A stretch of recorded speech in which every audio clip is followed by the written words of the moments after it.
सेहर मनीषा से कहती है कि करण अदालत में कामरान के खिलाफ गवाही देने वाली है। ये सुनकर सेहर के दिल में एक अजीब सी उम्मीद जाग उठती है। इतने दिनों से जो दर्द और जो बेइज्जती उसने झेली थी, शायद वो सब एक ही पल में खत्म हो जाए। दूसरी तरफ एसपी जोहेब भी रात दिन एक करके कामरान के खिलाफ सबूत इकट्ठे कर चुके होते हैं। पुलिस रिपोर्ट्स, कॉल डिटेल्स और सीसीटीवी फुटेज सब सामने आ चुकी होती हैं।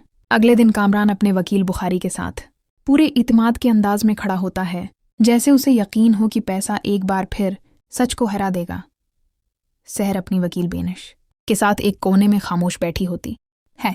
जज जैसे ही केस की कार्रवाई शुरू करते हैं, वकील बेनिश खड़ी होकर कामरान के खिलाफ पहला सबूत पेश करती हैं। वो कामरान के मुलाजमीन को दोबारा गवाही के लिए बुलवाती हैं। इस रात घर पर कौन कौन मौजूद था, बेनिश सवाल करती हैं। मुलाजमीन पहले जो बयान दे चुके होते हैं, आज इनके जवाब बदले हुए होते हैं। कोई कहता है वो गाड़ी पर थे, कोई कहता है शायद वो घर पर ही थे। इसी लम्हे अदालत के दरवाजे खुलते हैं। एसपी जो है अंदर दाखिल होते हैं। उनकी आमद के साथ ही कोर्ट रूम का माहौल बदल जाता है। जज उन्हें आगे आने की इजाज़त देते हैं। एसपी जोहेब जज के सामने खड़े होकर कहते हैं कि पुलिस की तफ्तीश मुकम्मल हो चुकी है और ऐसे सबूत मौजूद हैं जो सच को साफ जाहिर करते हैं। वो बताते हैं कि कामरान ने झूठ बोला था कि इस रात घर पर मुलाजमीन मौजूद थे, जबकि पुलिस रिकॉर्ड के मुताबिक उस रात कामरान के घर कोई भी मुलाजिम मौजूद नहीं था। जो रिपोर्ट पहले पेश की गई थी वो झूठी थी। फिर एसपी जोहेब एक और सबूत पेश करते हैं।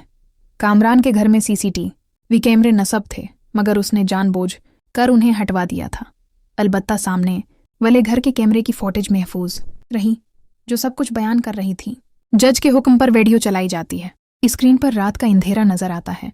कामरान के घर से सेहर रोती हुई बाहर निकलती दिखाई देती है। वो खुद को संभाल नहीं पा रही होती। इसी वक्त रोहत को कामरान के घर में दाखिल होते देखा जाता है। कोई मुलाजिम मौजूद नहीं होता। कोर्ट रूम में मुकम्मल खामोशी छा जाती है। वीडियो खत्म होते ही सबके शकूक खत्म हो जाते हैं। कामरान का झूठ अदालत के सामने बेनकाब हो चुका होता है। वकील बुखारी के चेहरे का रंग फक हो जाता है। इसी वक्त करण अदालत में दाखिल होती है। वो सीधा विटनेस बॉक्स में जाकर खड़ी हो जाती है और बताती है कि कामरान ने कैसे अपनी ताकत और पैसे का गलत इस्तेमाल किया, सच छिपाने की कोशिश की, और कैसे वो खुद भी उस सब का हिस्सा बनने पर मजबूर रही। करण की गवाही के बाद कामरान टूट जाता है। वो सेहर की तरफ देखकर हाथ जोड़ता है। मुझे माफ कर दो, मुझसे बहुत बड़ी गलती हो गई। सेहर आंसुओं भरी आंखों से कहती है, तुमने मेरी पूरी जिंदगी बर्बाद कर दी, मुझे तमाशा बना दिया। कुछ गलतियां माफी के काबिल नहीं होते।